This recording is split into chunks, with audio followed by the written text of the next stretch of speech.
Chapter 6, Jessica. The moment Dominic walks away, the air in the corridor seems to collapse in on itself. I exhale, long, slow, controlled, but my hands betray me. They tremble slightly as I press my fingers against the files. He's not wrong. He doesn't trust me, but what he doesn't know is that I don't trust myself either. My legs feel numb by pacing the corridor's length, heels echoing off half-burnt stone.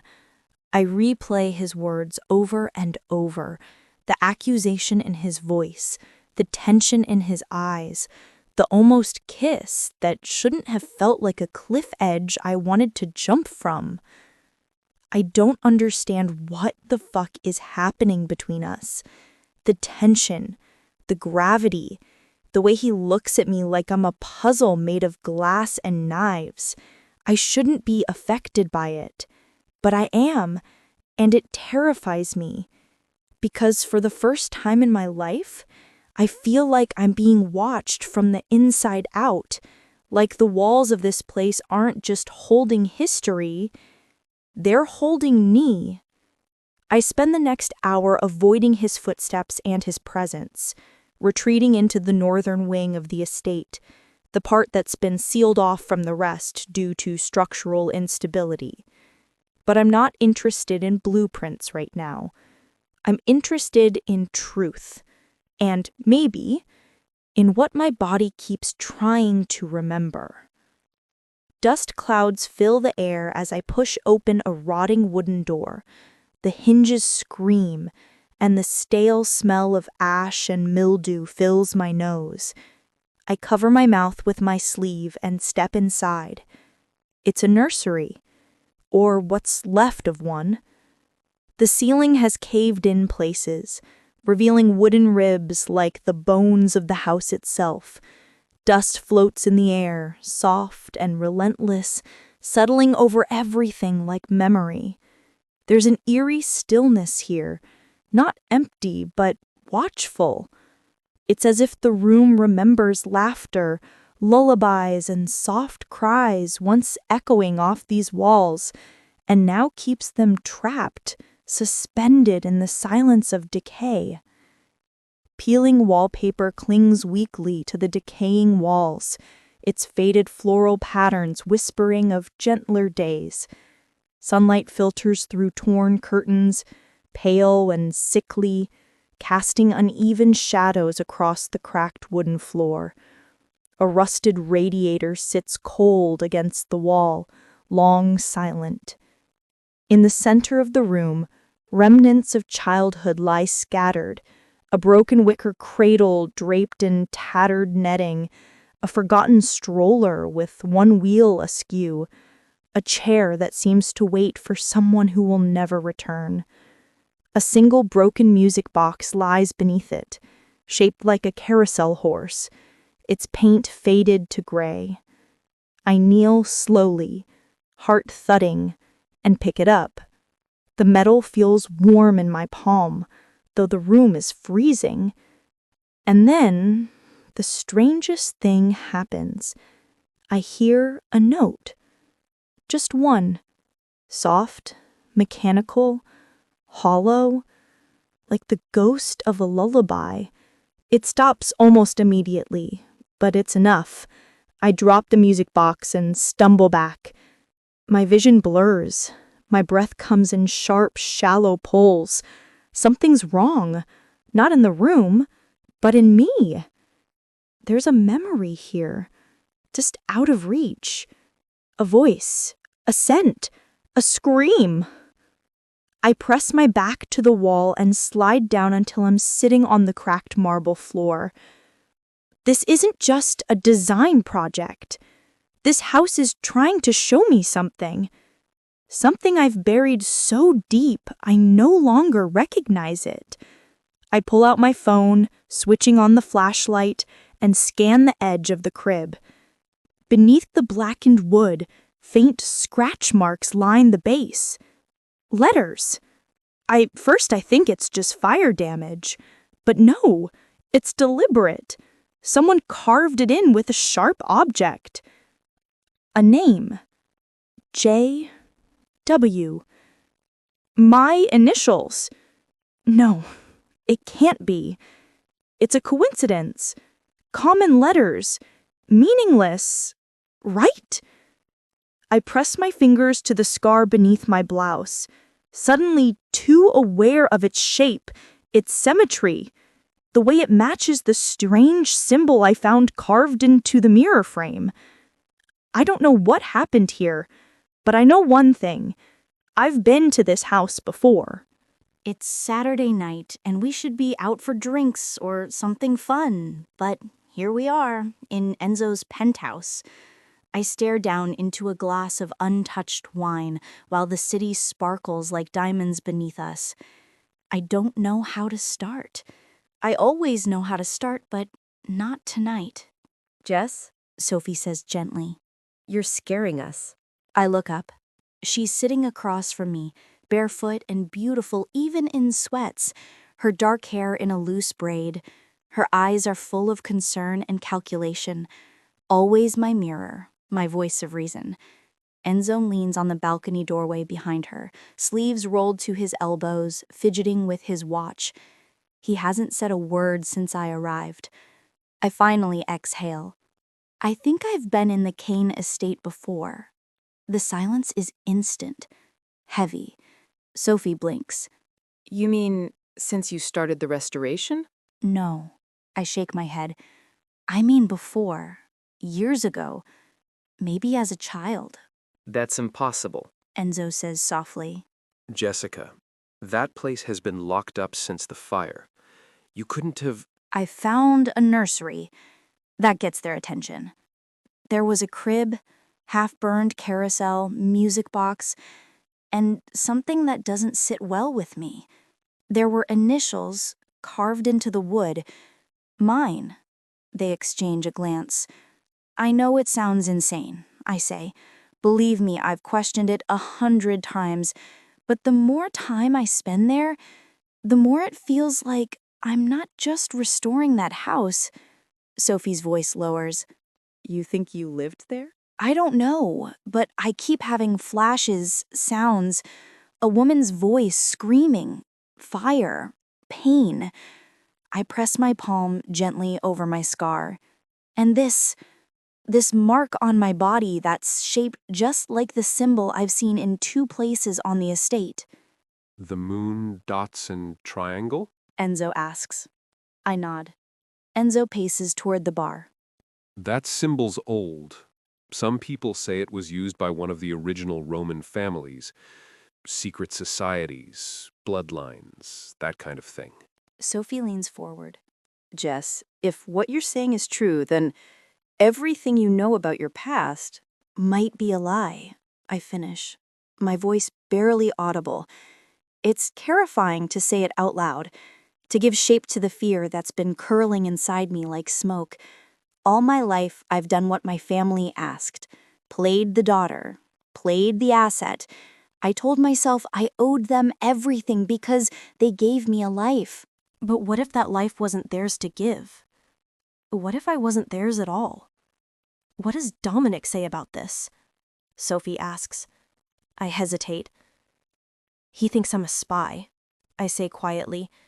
He thinks I was sent to manipulate him, to gain access to something, and honestly, I don't blame him. He doesn't know what I'm hiding, but neither do I. Enzo shakes his head, glass in hand. That man is dangerous, Jess. I know. No, I mean really dangerous. He has enemies in every corner of this country, hell, in the whole Europe. If he thinks you're a threat... I'm not afraid of Dominic. That's the biggest lie I've said all night. I'm not afraid of him hurting me. I'm afraid of how he sees me, how he looks through me, how he might be the one person who can uncover the parts of me I've spent my life locking away. Sophie crosses the room and sits beside me. What do you want to do? I shake my head. I don't know, but I must keep going. I need to finish the restoration. I need to know what happened in that house. Enzo folds his arms. jaw tight. If you're serious, then you can't go in alone anymore. Let us help. Let us dig into records, pull strings, and use contacts. You keep searching the house, we'll search the world. Sophie nods. We've got your back, Jess, no matter what we find. I smile faintly. It's the first time in days that I feel like I can breathe. Because for the first time, I've said it all out loud, and once the truth is spoken, there's no putting it back in the dark. Chapter 7. Dominic. Jessica doesn't know I'm watching. She doesn't see the discreet cameras hidden behind wall sconces or tucked into ornamental vents. Doesn't hear the low hum of motion sensors that track her movement from one ruined hallway to the next. She walks through my father's estate like a whisper, leaving quiet fingerprints on everything she touches, and still, she hasn't made a mistake. Not a single one. She hasn't taken photos she shouldn't. She hasn't snooped into my locked rooms. She hasn't called anyone suspicious or sent encrypted messages from her phone. If she's a spy, she's the most patient one I've ever seen, and if she's innocent, that's worse, because I can't get her out of my fucking mind. I sit in my office, lights off, watching the live feed from the estate's second floor. She's kneeling beside a torn tapestry, running her fingers over a series of gold-threaded Roman patterns. Her lips move as she whispers something, probably notes for the restoration, but there's something too intimate about the moment, like she's talking to ghosts. And maybe she is. I close the feed and push back from my desk, frustrated. The deeper I look into her, the less I find. Every record checks out. Every detail is right. It's like her past was written for her, not lived by her. There's a difference, and I know how to smell it. But for now, I need a distraction, or clarity, preferably both. I leave the estate in one of my blacked-out Mercedes, the driver wordless as we slice through Rome's midnight glow. The streets are painted with gold light and wine-drunken laughter, the city dripping with power and secrets. We pull up to Veleno, one of my most exclusive nightclubs, a sleek obsidian den carved into the bones of an old cathedral. Chandeliers hang low over velvet booths, mirrors ripple along the walls like water. Everyone inside knows who owns this place, and more importantly, they know not to look too long when I walk in. Alex is already waiting for me at our private mezzanine, perched above the main floor. 2 glasses sit untouched on the table. Whiskey. "Didn't expect you tonight," he says as I approach. "Couldn't sleep," I reply, sliding into the seat opposite him. She's still at the estate. "At this hour?" Aish says she needs uninterrupted time for blueprint assessments. Did you believe her? I shrug. I believe she's brilliant and that she's hiding something. Alex leans back, folding his arms. "Still nothing from the background check?" Everything fits too cleanly. Every success, every connection, every document, lined up like dominoes someone else placed. She could just be one of those rare people who actually has her shit together. I laugh once, humorless. No one that is close to Knox fucking Windsor has clean hands. "She doesn't seem to like him," Alex adds. "Her tone changes when she talks about him in public." "She doesn't talk about him much at all," I say, which tells me more than silence should. Alex studies me for a long moment. "You're not sleeping, you're paranoid, and you've got a woman crawling around the ghost of your childhood home like she belongs there. Be honest, what's the play here, man?" I swirl the whiskey in my glass but don't drink. I don't know. That's the truth, and I ate it. I always know the play, the endgame, the threat. But Jessica is different. She's not moving like an enemy. She's not operating like an infiltrator. She's not trying to seduce or manipulate me. It's like she's trying to remember something, and that's what makes her dangerous. Because if she uncovers something about her past, and it links back to me or my family, she could destroy everything. Not because she wants to, but maybe because she has to. I lean forward, voice low. Find me the old orphanage records from the East Side fire 20 years ago. The one tied to the Windsor family estate.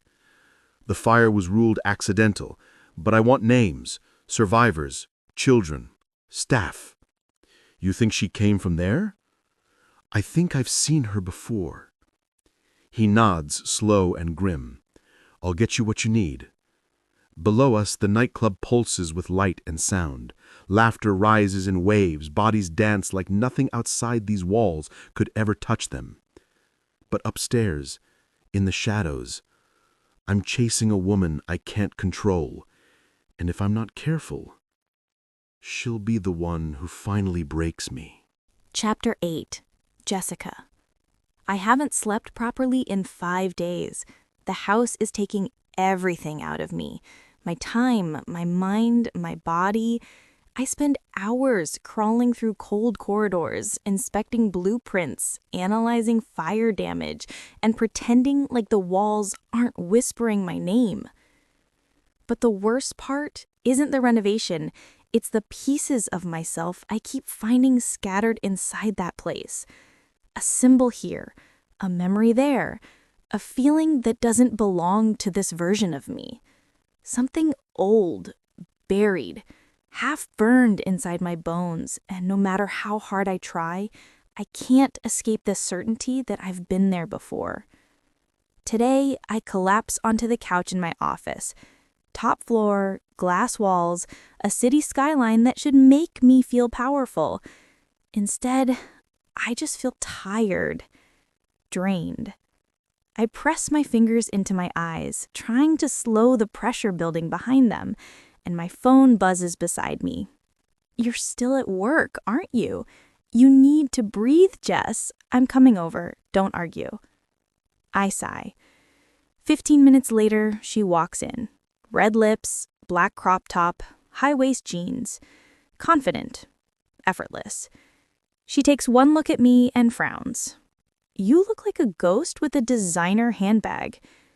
Thanks, I mutter. I feel like one. She doesn't waste time. Tosses a black dress at me. Get dressed. We're going out. I'm not in the mood. You're never in the mood, and that's why I'm forcing you. I glare. Sophie? Jess. She softens. This renovation is swallowing you. You're chasing memories that might not even be yours. You're exhausted, paranoid, and fading. You need one night to just breathe. I sigh. Deep. Reluctant, and then I nod. We end up in my car, Sophie giving the driver the name of some club she heard about from a client. Exclusive, anonymous, and known for its handcrafted cocktails and velvet privacy. Velino. I've never heard of it. That should have been my first warning. We walk in, and I freeze for half a second. Not because I recognize the place, but because of the feeling. The energy in this club is heavy with power, controlled chaos, velvet shadows and glinting mirrors. Every surface oozes expensive danger. The air smells like space, secrets, and slow-burning lust. The kind of place that doesn't ask questions, only trades them.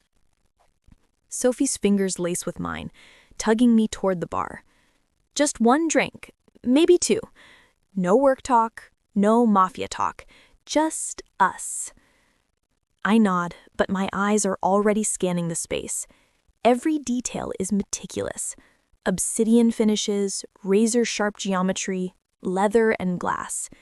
It's sensual, but disciplined. Designed by someone who understands control down to the inch. That's when it hits me. This isn't just familiar. It's him. Dominic. The realization lands like static in my chest. The staff move like soldiers, precise, silent, deferential. The lighting is curated to flatter power. The furniture breathes command. It's not written anywhere, but I can feel his signature in the air, as if the entire club bends to his existence. What's wrong? Sophie asks, sliding a drink across the bar toward me. Nothing, I say, too quickly. I take a long sip anyway, letting the burn drown the tremor in my throat. Because how do I tell her that I just walked straight into his den, uninvited, unarmed, painted in red, that I can feel him here like a storm, humming beneath my skin, not visible, not tangible, but present. Every nerve in my body suddenly knows what it feels like to be hunted, not to be hurt, but to be seen. I think I need another drink, I mutter. Sophie grins. Now you're talking. We slide into a velvet booth tucked in the corner, the kind meant for whispers and bad decisions. The music throbs low and slow. I laugh, too loudly, too easily, because pretending is easier than feeling. For a moment, I let myself exist. Laugh, flirt with strangers, forget the ghosts I carry. But then, the air changes. It's subtle at first. A pull, a pause in the crowd, like the room itself takes a breath. My heart stumbles before my mind can catch up, and then I know. He's here. Dominic CAINE. His presence moves through the crowd like smoke and gravity. Silent, magnetic, commanding. The kind of energy that doesn't announce itself. It's just felt. The pulse in the room sharpens. The laughter dulls. And suddenly, I'm not breathing right. I don't turn. I don't have to. Because when Dominic walks into a room, the air remembers him, and so do I. And just like that, I realize I haven't escaped him. I walked straight back into his world. Chapter 9. Dominic. The second I step onto the upper level of Velino, I feel her. It's not sight, not sound, it's instinct. That low, dangerous pull that twists deep in the gut. So I look down anyway, and there she is, sitting in my club like she doesn't know it belongs to me, like she didn't spend the past week unraveling herself inside my father's home, like she isn't the most dangerous distraction I've ever let get close. She's laughing, really laughing, head tilted back, eyes softer, unguarded. Her cheeks flushed, lips painted the shade of sin. The sight of it punches the breath right out of me. She looks alive, and I hate that I'm the one who feels dead watching her. Sophie is beside her, chattering, a drink in hand. But Jessica looks like she's shedding her armor piece by piece. I step further into the shadows, watch, listen. She tilts her head back again, laughter spilling out of her. God, that sound wrecks something in me. And then they appear. Two men. Strangers. Smiling. Too familiar. Too bold. The taller one leans in first. Says something that makes Sophie roll her eyes. The second guy focuses on Jessica. Smiling wide, saying too much, getting too close. Jessica's brows raise, politely amused. She doesn't push him away, which makes my jaw tighten. I see her raise her drink, laugh again. Her body language shifts, not flirtatious but open, friendly, unbothered. She doesn't realize she's on a leash she didn't know I clipped, and I don't like the way she's swaying toward them, at all. So I move. Down the stairs, through the crowd, I don't care who sees me. Security automatically steps aside when they catch sight of me. Every inch of my posture sharp with silent intent. By the time I reach their booth, the taller guy has placed a hand on the back of her seat. Wrong move. Leave, I say. One word. Low. Final. The music swells around us, but the silence that follows carries more weight. Both men turn and blink. The taller one scoffs. We're just talking, man. I said fucking leave, my tone changing. They hesitate until one of the bouncers behind me makes himself visible. Then they vanish, muttering under their breath. Jessica stands slowly, eyes narrowing. You're seriously tracking me now? You're in my club. Her expression tightens. I didn't know. But now you do. I take a step closer. Tell me why you're really here. She stares up at me, chin raised, defiant. Maybe I just needed to breathe. Here? My voice dips, amused. Veleno isn't where people come to breathe, Jessica. Her lips twitch. Then maybe I wanted to see what kind of man builds a place like this. I lean in slightly, just enough for her perfume, soft, addictive, to hit me. And what do you see? She exhales sharply, lips parted, eyes scanning my face like she's afraid of what she'll find. Then her eyes are on my lips, but then she meets my eyes and says, Control, power, obsession. She's not wrong. I want to hate her for being here, but the bigger part of me wants to pull her into the darkest corner of this place and see if she tastes like defiance. Her breath hitches as I lean in slightly, one hand bracing the booth beside her and other placing lightly on her waist. Be careful, amor mio, I whisper. This isn't the kind of place you come to forget things. I'm not here to forget. Before I can say something I shouldn't, Sophie's voice slices through the tension.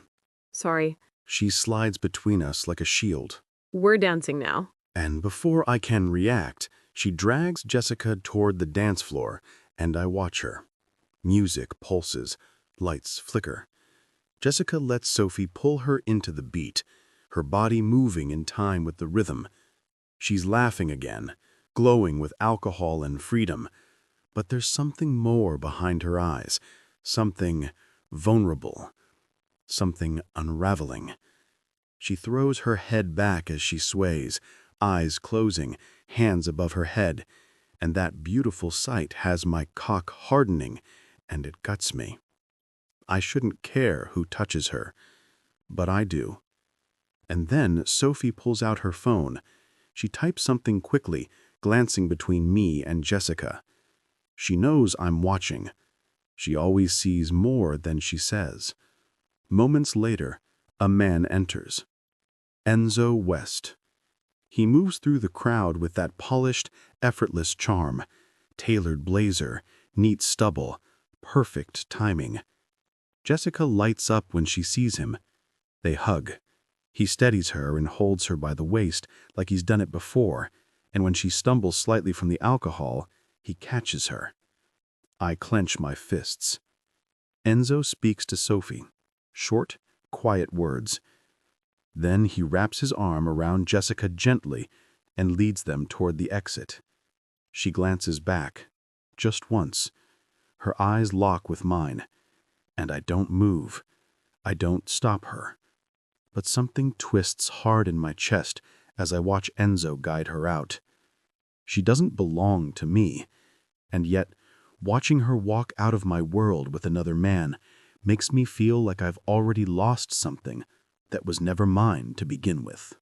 I barely slept last night, and now I'm sitting in my penthouse office, lights off, whiskey untouched, and every damn window showing the reflection of my own unrest.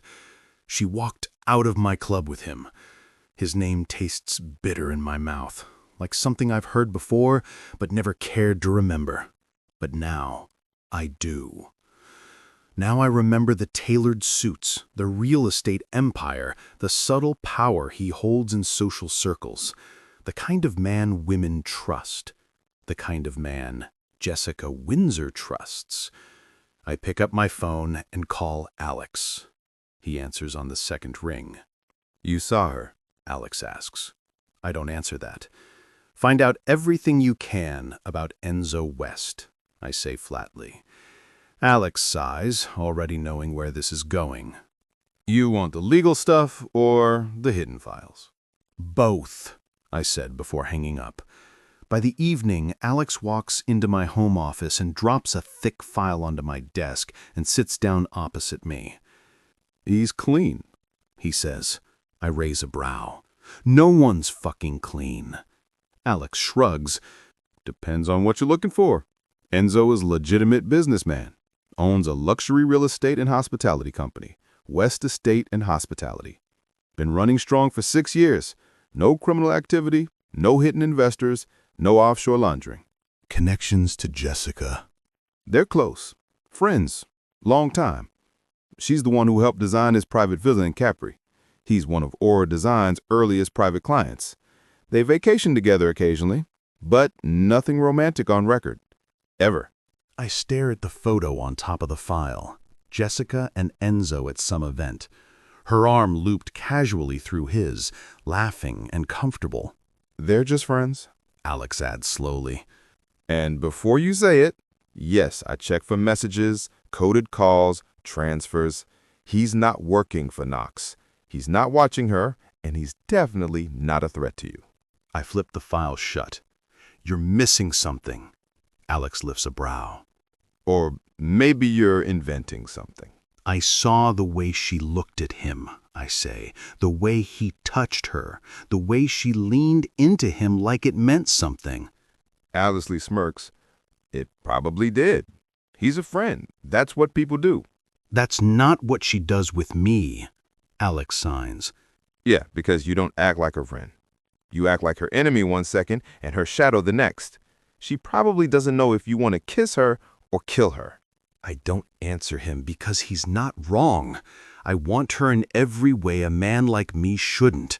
I want to cage her, test her, possess her. And worst of all, I want to understand her. That's the part I hate the most. Alex studies me a little longer, then adds, If she's hiding something, it isn't with Enzo. The guy's loyal, especially to her. He's been defending her for years. He gives me a slow, wary nod. Just don't burn down something you might actually want to keep. He leaves me with that. I stand at the window, the city humming below. Jessica Windsor isn't a spy. She isn't an assassin. She isn't part of Knox's plan, not in the way I expected. But that doesn't make her safe. That makes her dangerous in a different way, because she doesn't belong to anyone. Not to Knox, not to Enzo, and not yet to me. But something in me is starting to believe she did once, and I intend to find out when and why she was taken. Chapter 10. Jessica. My head feels like it's been split in half by a violin string. There's light pouring through the glass walls of my bedroom, but I can't open my eyes fully yet. My limbs are heavy, my mouth is dry, and I can still taste last night's whiskey like smoke on my tongue. Sophie's jacket is on my floor, her shoes too, which means she stayed, or at least followed me home after the club. Veleno. Dominic. The look in his eyes. The way he leaned in and our almost kiss. I groan and sit up slowly, pressing my fingers against my temple. Before I can fully sit upright, my phone buzzes violently against the nightstand. Naomi. God help me. I don't want to talk to her right now, but I answer anyway. Jess, she says sharply, like I've already disappointed her. Are you up? Barely. Dinner's tonight. Don't even think about skipping. Dad wants everyone there. I rub my forehead. Why? Because it's the last Sunday of the month, obviously, and you're not going to pretend to forget again. I pause. You know he only wants me there when he's got something to gain. Naomi sighs dramatically. Just come, wear something neutral, and don't start a scene. I nearly laugh. Me starting a scene. But I don't argue, because if I don't show up, he'll show up at my office, and I'm too emotionally brittle to handle that kind of ambush. The familiar sight of Dad's mansion always brought a strange mix of emotions. It was grand, undeniably so, even more so as the dusk settled, making the lit windows glow like warm amber eyes. The manicured lawn stretched out, a deep emerald carpet leading to the imposing stone steps. I could almost hear the crunch of my heels on the gravel path as I approached, the scent of night-blooming jasmine faint in the air. Each arched window, framed by dark sills, seemed to hold a secret, a memory from my childhood, although I don't remember much. The intricate wrought iron balconies, though beautiful, always felt a little too ornate, a little too much of a statement. And then there was the grand entrance itself, towering columns flanking the heavy wooden doors, a massive chandelier twinkling like a fallen constellation in the foyer beyond. I could already picture the polished marble floors inside, the echo of footsteps, the hushed voices of staff.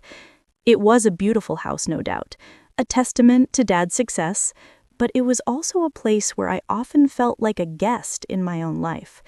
Stepping inside always felt like entering a different world, a gilded cage perhaps, but a stunning one nonetheless.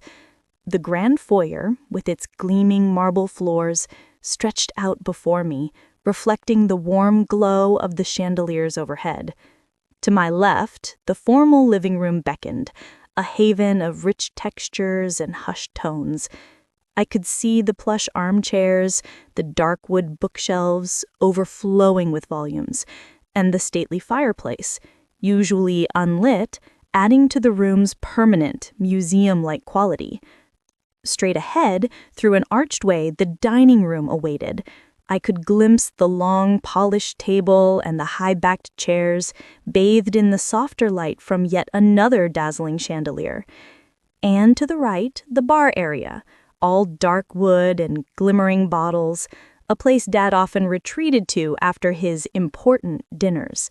It was all so Dad, so meticulously curated, so perfectly grand.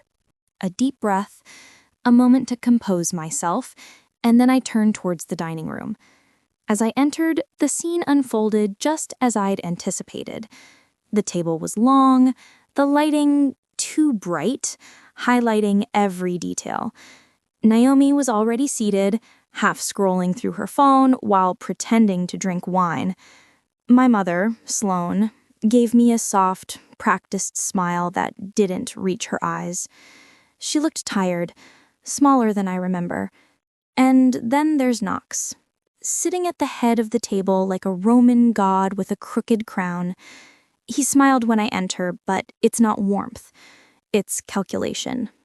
Jessica, He says smoothly. finally. I'm here, aren't I? You look pale. He says, motioning for the server. Long nights? I've been working, I said as I start eating, though I know I wouldn't be able to finish this place, because in so many years of dinner with my family, I have never eaten a full plate with them. Ah, yes. He says, slicing into his food. Still chipping away at that old CAINE graveyard. My fork pauses midair. It's an estate, and yes, it's work. He doesn't look at me. Strange choice. Helping the man who wants to bury our family. It's a job, I say carefully, not a declaration of loyalty. Dad sets down his silverware. Don't insult me, Jess. We both know nothing in this world is just a job. Naomi sips her wine. Mom pretends to be fascinated by her napkin. I don't know what you're getting at, I say coolly. I'm getting at an opportunity. He says. You're already in the lion's den. Why not pull out a few of his teeth while you're there? I go still. He's testing me, playing his hand. I'm not a spy. You are my daughter. I stand slowly. Then maybe you should start treating me like one. Dad's voice drops to ice. Everything you are, your business, your name, it's because of this family. No, I say. It's in spite of it. Naomi sighs. Jess, can we please just get through one dinner without the drama? I'd love that, I snap, but apparently it's impossible when Dad treats me like a pawn on a blood-stained chessboard. Mom reaches out to touch my arm. Jessica, please. I shake my head, stepping back from the table. My chest aches. My throat tightens. I can't do this. Not tonight. Not anymore. Enjoy your dinner, I whisper. And I walk out. I don't sleep much at night. I pace my bedroom, toss and turn, reread files, rethink the dinner, wonder what it would be like to be part of a family that didn't treat love like a currency. By the time the sun rises, I'm numb, so I go to work. It's late morning when I arrive at the CAINE estate. Rome is warm, sky hazy. I'm dressed in casual linen pants and a black top, hair twisted into a messy knot, no makeup, no armor. I just want to get something done. Something normal. I walk through the grand hallway toward the ballroom, half restored, echoing with memory and silence, when I hear footsteps. I stop, and then I see him, standing in the center of the room in a black coat, hair slightly tousled, a folder in his hand. His eyes lift slowly when he sees me, and his entire expression changes. The tension in the room spikes. Something unspoken crackles between us. I don't have the strength to fight him, not today. But I also don't have the strength to look away. He studies me, the tension in my jaw, the redness in my eyes, the way my hands clench at my sides. And instead of asking a question, he says, You shouldn't let them do that to you. I blink. Do what? Make you feel like you owe them your existence. His words cut too close. I look away, my throat tight. How do you know what they did? He takes a step closer. Because I know what kind of people we live with. The room is too quiet, and for the first time in hours, I don't feel like I'm suffocating. I just feel seen, and that might be worse. He doesn't touch me, but I feel his presence long after I walk away from him. Even hours later, while I examine light fixtures in the west corridor and review the final sketches of the ballroom ceiling with my team, I feel him, like gravity at the edge of my awareness, watching, thinking, breathing too close to the pulse of something I don't understand. Every time I hear footsteps echo through the old hallways, my body tenses. Not because I'm afraid, but because I'm not. And that scares me more. Dominic doesn't follow me again, but he doesn't leave either. I hear his voice once in the hallway, low, clipped, commanding someone over the phone. I see his silhouette down by the stone terrace as I step into the study, reviewing the old cane crest etched into a cracked fireplace mantel. He's giving me space, and somehow, that's worse than confrontation. Because I want to confront him, shout, demand, accuse, anything to distract from the fact that I feel safe with him in a way I've never felt with my own father, and that should not be happening.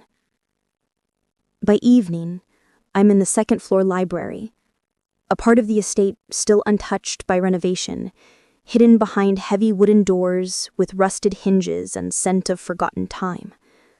Dust clings to every edge. The windows are long and narrow, the light thin and golden as it spills across old wooden floors. Tall wooden bookshelves curve around the room, their once polished surfaces now dulled by time. Countless leather-bound books still fill the shelves, their spines faded, their pages yellowed, yet they stand resilient, like guardians of forgotten wisdom. The ceiling is domed, cracked and flaking with age, letting in a pale wash of light from the broken skylight above. Debris litters the stone floor, chunks of plaster, splintered wood, and fallen pages forming a ghostly path toward the arched doorway at the center. Long study tables, warped and abandoned, stretch through the room, their chairs askew, as if left hastily by scholars who never returned. A small pile of scattered books lies near the entrance, some open, as if someone once sought an answer here, and time itself interrupted them. I'm inspecting them when I notice something odd. A symbol, small, burned faintly in the inside curve of the wall above the fireplace. It's circular, intricate, and old. Familiar. I step closer and my heart stutters. It's the same symbol. My breath catches. I don't know what it means, but I know it. like my dreams have whispered it to me since I was a child. I reach up, hand trembling slightly, and brush my fingertips over the carved outline. The world tilts. Memories flash. Blurred. Distant. A small hand in mine. Smoke. Crying. A woman's voice shouting my name. A gunshot. The floor disappears from under me and pain shoots through my skull. My knees buckle. The last thing I see is the chandelier above me, spinning wildly, like a sky of broken stars. And then everything goes black. The moment I open my eyes, the world outside seems to fall away. The floor-to-ceiling glass walls stretch before me like a living painting, the Rome skyline glittering beneath the night, with the Colosseum glowing faintly in the distance. The city looks alive, but in here, everything is still, silent, calculated, and charged. The air smells faintly of smoke and expensive whiskey. My eyes drift to the sunken fireplace, where orange flames dance against black marble, their reflections flickering over the floor like gold veins through darkness. The leather sectional sofa surrounding I'm lying at looks impossibly sleek, beautiful but cold. Every corner of the space whispers discipline and danger. The clean lines, the minimal furniture, the strategic lighting that leaves half the room in shadow. It's a place designed for control, not comfort. Even the silence feels deliberate, and suddenly, I know exactly where I am. His penthouse. My gaze lingers on the bar area, where crystal glasses catch the dim light. A decanter half filled with amber liquor sits on the counter, next to a single glass. His glass. I imagine him standing there, shirt sleeves rolled up, quiet but commanding, the weight of his world in the stillness between sips. The floating staircase draws my eyes next. Sleek, dangerous, beautiful, leading upward into mystery. I can almost picture him at the top of it, looking down at me with that unreadable expression that both unnerves and unravels me. There's beauty here, yes, but it's the kind that feels like it could swallow her whole. Everything in this place is him. Dark marble, muted firelight, quiet luxury. And yet, as she walks further in, I feel something strange. The faint echo of loneliness beneath all the perfection. It's too perfect, too deliberate, a place built by a man who needs the world to bend for him. My pulse stutters.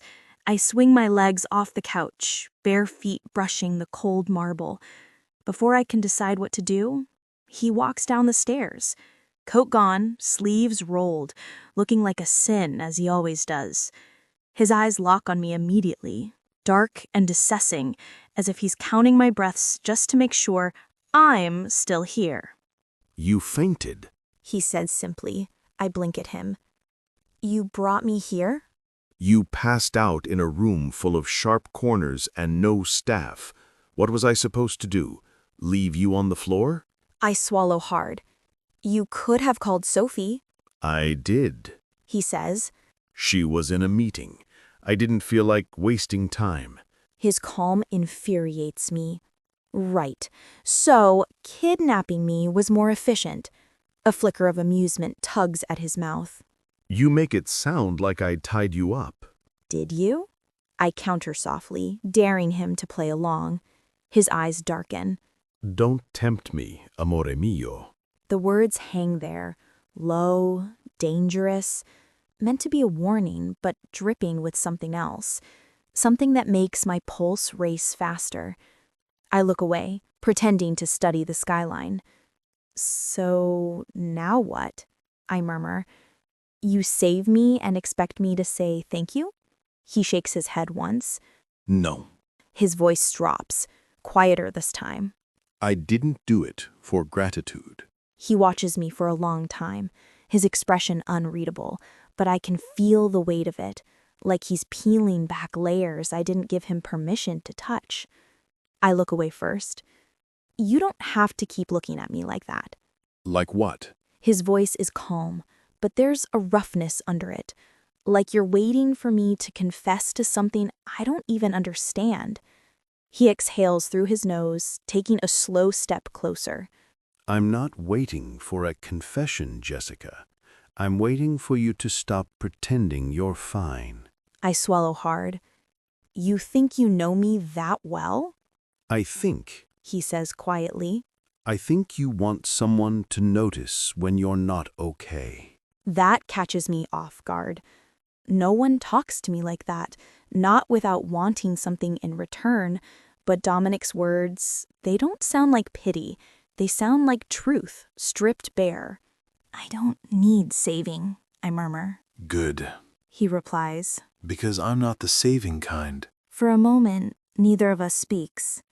The city glows behind the glass, Rome stretched out in gold and shadow, and the only sound is the low hum of silence between us. He's close enough that I can smell the faint burn of whiskey on his breath, the warmth of his skin, the controlled danger that seems to live in him. You shouldn't have brought me here, I say, even though part of me is grateful he did. Maybe not, He admits. but I couldn't leave you there, Jessica. The way he says my name, low, careful, makes my chest tighten. His hand lifts like he's about to touch me, then stops halfway, fingers curling into a fist instead. You really get under my skin, He mutters, half to himself. and I don't even know why. I arch a brow, teasing. Maybe I just like being inconvenient? Conveniently impossible He corrects with a smirk. and dangerously tempting. I bite back a laugh. Dangerous is your department, not mine. True, He murmurs, leaning closer. Our lips brushes. but tempting. That's a mutual problem. My lips part. But before I can respond, the doorbell rings, sharp and sudden, breaking the moment like glass. Dominic steps back, clearing his throat. The distance between us returns instantly, as if he can't afford to let it stay gone too long.